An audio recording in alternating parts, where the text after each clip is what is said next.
আজ মানুষ মজা করে মিথ্যা বলে, কিন্তু জানো কি, মিথ্যা এমন এক গুনাহ যা একজন মানুষকে সরাসরি জাহান্নামের পথে নিয়ে যায়। রাসূলুল্লাহ সাল্লাল্লাহু আলাইহি ওয়াসাল্লাম বলেছেন, মিথ্যা মানুষকে পাপের দিকে নিয়ে যায় আর পাপ মানুষকে জাহান্নামের দিকে।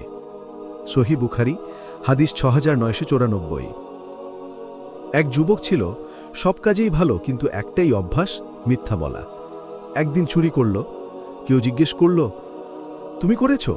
সে ভাবল, আজ সত্য বলবো। সে স্বীকার করল, হ্যাঁ আমি করেছি।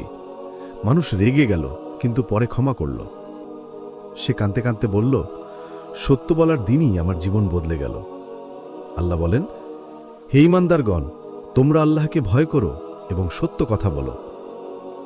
সূরা আহজাব আয়াত ৭০। তো ভাই, মিথ্যা বললে মানুষ বিশ্বাস হারায় আর আল্লাহর কাছে স্থান হারায়।